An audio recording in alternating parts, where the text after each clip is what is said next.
ബഹുമാനപ്പെട്ട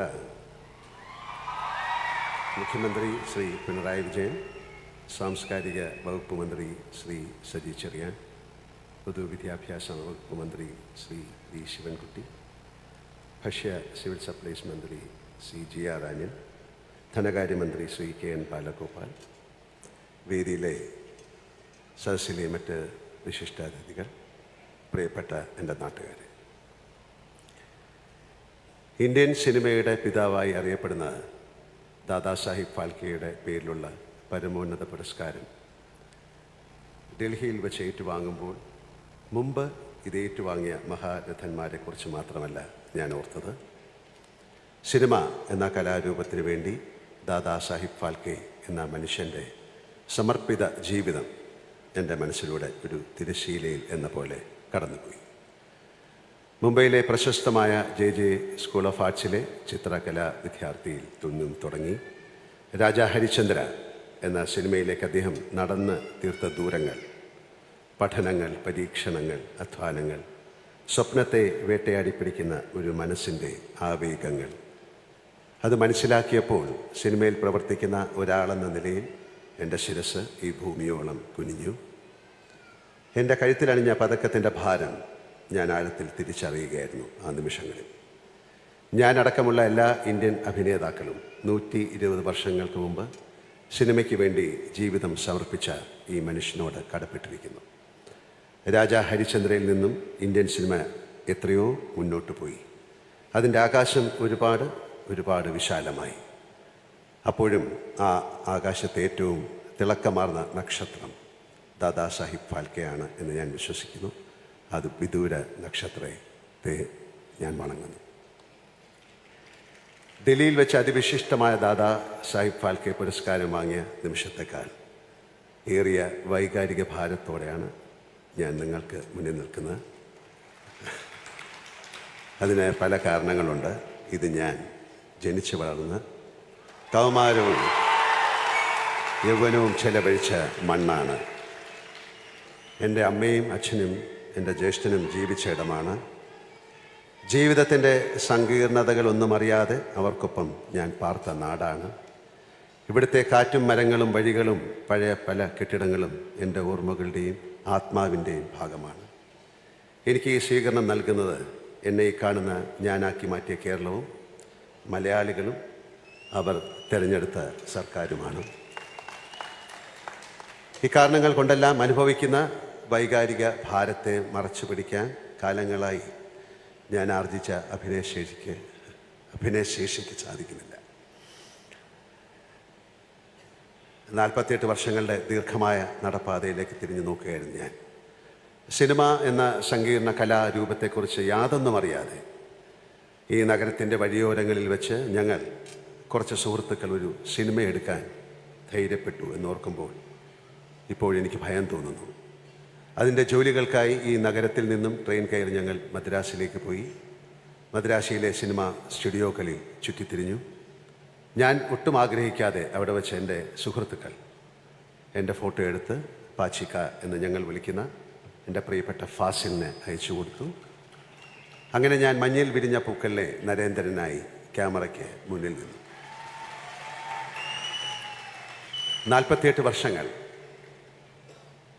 ഇങ്ങോട്ട് വരുന്നതിൻ്റെ തൊട്ട് മുന്നേയും ഞാൻ ക്യാമറയ്ക്ക് മുന്നിലായിരുന്നു. എൻ്റെ മുഖത്ത് ദൃശ്യം എന്ന സിനിമയിലെ കഥാപാത്രത്തിൻ്റെ ഛായമുണ്ടായിരുന്നു. അതോർക്കുമ്പോൾ വിധി ഏതൊക്കെ വഴിയിലൂടെയാണ് എന്നെ നടത്തിക്കൊണ്ടു പോകുന്നത് എന്നോർത്ത് വിസ്മയിച്ചു പോകുന്നു. അഭിനയകാലത്തെ ഒരു മഹാനദിയായി സങ്കല്പിച്ചാൽ തീരത്തെ മരശിലയിൽ നിന്നും അതിലേക്ക് വീണ ഒരു ഇലയാണ് ഞാൻ. ഒഴുക്കിൽ മുങ്ങിപ്പോകുമ്പോഴെല്ലാം ആ ഇലയെ ഏതൊക്കെയോ കൈകൾ വന്ന് താങ്ങി. പ്രതിഭയുടെ കയ്യൊപ്പുള്ള കൈകളായിരുന്നു അവയെല്ലാം. വലിയ എഴുത്തുകാർ, സംവിധായകർ, നിർമ്മാതാക്കൾ, ഛായാഗ്രാഹകന്മാർ, എൻ്റെ മുഖത്ത് ചായം തേച്ചവർ, കഥാപാത്രങ്ങളിലേക്ക് വെളിച്ചമടിച്ചവർ, ശിക്ഷിതനായ ഞാൻ ചെയ്തതെല്ലാം മടുപ്പില്ലാതെ കണ്ടിരുന്ന എൻ്റെ പ്രിയപ്പെട്ട മലയാളികൾ. ഇത് തന്നെയാണോ എൻ്റെ തൊഴിൽ എന്നാലോചിക്കുമ്പോഴെല്ലാം ലാലേട്ട എന്ന സ്നേഹത്തോടെ എന്നെ വിളിച്ചുണർത്തിയത്. ഇപ്പോഴും ഞാൻ ആ മഹാനദിയുടെ പ്രവാഹത്തിലാണ്. മുങ്ങിപ്പോകുമ്പോഴെല്ലാം ആരൊക്കെയോ എന്നെ പിടിച്ചുയർത്തുന്നു. ഇനിയും ഒഴുകൂ, എന്ന് പറയുന്നു. നന്ദി ആരോട് ഞാൻ ചൊല്ലേണ്ടു. എൻ്റെ ഈ അഭിനയ സഞ്ചാരത്തിനൊപ്പം നമ്മുടെ സമൂഹത്തിൻ്റെ യാത്രയും അതിൻ്റെ അമ്പരപ്പിക്കുന്ന മാറ്റങ്ങളും നിറഭേദങ്ങളും ഞാൻ കാണുന്നു. നമ്മളെത്ര മാറി നമ്മുടെ വേഷം, ഭാഷ, ബന്ധങ്ങൾ, രുചി, സ്വപ്നങ്ങൾ, ആസ്വാദനശീലങ്ങൾ, സാമ്പത്തിക അവസ്ഥ, സാംസ്കാരിക സമീപനങ്ങൾ, പ്രണയസങ്കല്പങ്ങൾ, രാഷ്ട്രീയം, ജീവിതശൈലികൾ എല്ലാം എത്രയോ മാറി. നിലക്കടലെക്കുറിച്ച് കൊട്ടകയുടെ ഉഷ്ണത്തിൽ വെന്തിരുന്ന് സിനിമകൾ കണ്ട നാം ഇപ്പോൾ മൾട്ടിപ്ലക്സിൻ്റെ തണുപ്പിൽ മലർന്ന് കിടന്നുകൊണ്ടുവരെ സിനിമ കാണുന്നു. സ്കൂൾ ബെഞ്ചിൽ തൊട്ടടുത്തിരിക്കുന്നവർ മാത്രമല്ല ഇന്ന് നമ്മുടെ കുട്ടികളുടെ സുഹൃത്തുക്കൾ. ആഗോള സൗഹൃദമാണ് അവർ ആഘോഷിക്കുന്നത്. എല്ലാ കലാരൂപങ്ങളും കാലത്തിനനുസരിച്ച് പുതിയതായി. സിനിമയുടെ ആഖ്യാനം അപ്പടി മാറി, സാങ്കേതികത മാറി.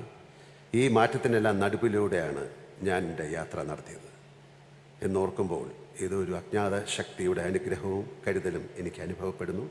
അതിനെ എന്ത് പേരിട്ട് വിളിക്കണമെന്ന് പോലും എനിക്കറിയില്ല. ആ ശക്തിയില്ലെങ്കിൽ ഇത്രയും കാലം ഇങ്ങനെ തുടരാൻ എനിക്ക് സാധിക്കില്ലായിരുന്നു എന്ന് ഞാൻ വിനീതമായി തിരിച്ചറിയുന്നു. ദീർഘകാലം അഭിനേതാക്കളായി ജീവിച്ചവരെല്ലാം പ്രാർത്ഥിക്കുന്ന ഒരു കാര്യമുണ്ട് എന്ന് ഞാൻ വിശ്വസിക്കുന്നു. കണ്ട് മനുഷ്യർക്ക് മടുക്കുന്ന കാലം വരെ എന്നെ ഇരുത്തരുത് എന്നാണ്. പ്രേക്ഷകരുടെ ആ മടുപ്പിൽ നിന്നും അഭിനേതാക്കളെ രക്ഷിക്കുന്ന കവചം കഥാപാത്രങ്ങളാണ്. ആ കഥാപാത്രങ്ങളെ സൃഷ്ടിക്കുന്നത് എഴുത്തുകാരാണ്. അതിനെ സംവിധാനം ചെയ്ത് ഒരുക്കുന്ന സംവിധായകരാണ്. പകർത്തുന്ന ഛായാഗ്രാഹകനാണ്. അഭിനേതാവ് ഒരു പിടി കളിമണ്ണ് മാത്രമാണ്. പ്രതിഭകളുടെ കൈ സ്പർശിക്കുമ്പോൾ അതിന് വ്യത്യസ്ത രൂപങ്ങൾ ലഭിക്കുന്നു. ആ രൂപം ജനങ്ങൾക്ക് ഇഷ്ടപ്പെടണമേ എന്ന് പ്രാർത്ഥിച്ചുകൊണ്ട് അഭിനേതാവ് തൻ്റെ കർമ്മം നിർവഹിക്കുന്നു. ഏത് കലാകാരനും എന്ന പോലെ ജീവിതത്തിലും കരിയറിലും ഉയർച്ചകളും താഴ്ചകളും എനിക്കുണ്ടായിട്ടുണ്ട്. വാനോളം പ്രശംസയും പാതാളത്തോളം താഴ്ത്തുന്ന പഴിയും വിമർശനങ്ങളും ശകാരങ്ങളും ഞാനും അനുഭവിച്ചിട്ടുണ്ട്. രണ്ടിനെയും ഞാൻ സമഭാവത്തോടെ തന്നെയാണ് കാണുന്നത്. മോഹൻലാൽ അനായാസമായി അഭിനയിക്കുന്നുവെന്ന് പലരും പറയാറുണ്ട്. എനിക്ക് അഭിനയം അനായാസമായ ഒരു കാര്യമല്ല എന്നതാണ് സത്യം. ഒരു കഥാപാത്രത്തിൽ നിന്ന് മറ്റൊന്നിലേക്ക് മാറുമ്പോൾ ദൈവമേ എന്ന് മനസ്സിൽ വിളിച്ചുകൊണ്ട് മാത്രമേ ഞാനിപ്പോഴും ക്യാമറയ്ക്ക് മുന്നിലേക്ക് ചെല്ലാറുള്ളൂ. എനിക്കിത് ചെയ്യാൻ സാധിക്കണമേ എന്ന പ്രാർത്ഥന എപ്പോഴും മനസ്സിലുണ്ടാകാറുണ്ട്. കാണുന്നവർക്ക് ഞാൻ അനായാസമായി അഭിനയിക്കുന്നു എന്ന് തോന്നുന്നുവെങ്കിൽ അത് എനിക്ക് പോലും അറിയാതെ ഇതുവരെ തിരിച്ചറിയാൻ കഴിയാത്ത ഏതോ ശക്തിയുടെ അനുഗ്രഹം കൊണ്ടാണ് സാധിക്കുന്നത്. ഈ പുരസ്കാരം ലഭിച്ചതിന് ശേഷം ഞാൻ കൊച്ചിയിലെത്തിയപ്പോൾ ജോലി തന്നെയാണ് എൻ്റെ ഈശ്വരൻ എന്ന് ഞാൻ പറഞ്ഞിരുന്നു. ഏത് കാര്യവും ഉപാസനാനിഷ്ഠമായ മനസ്സോടെ കാലങ്ങളോളം ചെയ്യുമ്പോൾ നിങ്ങൾ ആ കാര്യം തന്നെയായിത്തീരും. അതൊരു വല്ലാത്ത അവസ്ഥയാണ്. അതിലല്പം എക്സ്റ്റസി ഉണ്ട്. ഞാൻ എന്ന ഈഗോ അവിടെ ഇല്ലാതായിത്തീരുന്നു. ചെയ്യുന്ന ആ കർമ്മമായി ഞാൻ മാറുന്നു. അതിനുശേഷം ഞാനാണിത് ചെയ്തത് എന്ന അഹങ്കാരം ഉണ്ടാകുന്നില്ല. അതിൻ്റെ ഫലത്തിൽ അമിതമായി ആഹ്ലാദിക്കുകയോ ദുഃഖിക്കുകയോ ചെയ്യുന്നുമില്ല. നാം ഒരു നിമിത്തം മാത്രമായി തീരുന്ന ഉന്നതമായ ഒരവസ്ഥയാണത്. ജീവിതം ഒരു യജ്ഞമായി തീരുന്ന പരമമായ സ്ഥിതി. എനിക്കത് അഭിനയമാണ്. അതുകൊണ്ട് അത് തന്നെയാണ് എൻ്റെ ദൈവം. ഏത് കലാകാരനും ലഭിക്കുന്ന പുരസ്കാരങ്ങൾ ഏറ്റുവാങ്ങുന്നത് അയാളുടെ കരങ്ങളാണെങ്കിലും അത് എത്തിച്ചേരുന്നത് അയാളെ സൃഷ്ടിക്കുന്നതിൽ വലിയ പങ്ക് വഹിച്ച സമൂഹത്തിലേക്കാണ്. കാഴ്ചക്കാർ ഉണ്ടായിരുന്നില്ലെങ്കിൽ ആ കലാകാരനോ കലാകാരിയോ ഉണ്ടാകില്ലായിരുന്നു. അക്കാര്യം എല്ലാ കാലത്തും ബോധ്യമുള്ളത് കൊണ്ടാണ് എനിക്ക് ലഭിച്ച എല്ലാ പുരസ്കാരങ്ങളും മലയാളിക്കും മലയാളത്തിനും കേരളത്തിനാകെയും ലഭിച്ചവയാണ് എന്ന് ഞാൻ പറയാറുള്ളത്. ഈ പുരസ്കാരവും അങ്ങനെ തന്നെ. മഹത്തായ നിരവധി പുരസ്കാരങ്ങൾ ഇടചേർന്നിരിക്കുന്ന നമ്മുടെ സംസ്കാരത്തിൻ്റെ വിശാലമായ ഷോക്കേസിൽ എനിക്ക് ലഭിച്ച ഈ പുരസ്കാരവും ഞാൻ സമർപ്പിക്കുന്നു. ഈ സ്വീകരണത്തെ കേരളത്തിൻ്റെ സ്വീകരണമായി ഞാൻ കണക്കാക്കുന്നു. തിരുവനന്തപുരത്തിൻ്റെ സ്വീകരണമായി ഹൃദയത്തിലേക്ക് ചേർത്ത് വയ്ക്കുന്നു. വിട പറഞ്ഞു പോയ എൻ്റെ അച്ഛനെയും ജ്യേഷ്ഠനെയും ഞാൻ ഈ നിമിഷം മനസ്സാ സ്മരിക്കുന്നു. ഇപ്പോഴും എനിക്കൊപ്പമുള്ള ഈ നഗരത്തെ അത്യധികം സ്നേഹിക്കുന്ന അമ്മയെയും എന്നും എൻ്റെ താങ്ങും തണലായിരിക്കുന്ന എൻ്റെ കുടുംബത്തെ ഞാൻ ഓർക്കുന്നു. എന്നും എൻ്റെ സൗഹൃദത്തിന് വലിയ വില കൊടുത്ത് എന്നോടൊപ്പം സഞ്ചരിക്കുന്ന എൻ്റെ സുഹൃത്തുക്കളെ ഞാൻ ഓർക്കുന്നു. എൻ്റെ പൂർവ്വ സൂരികളെ വണങ്ങുന്നു.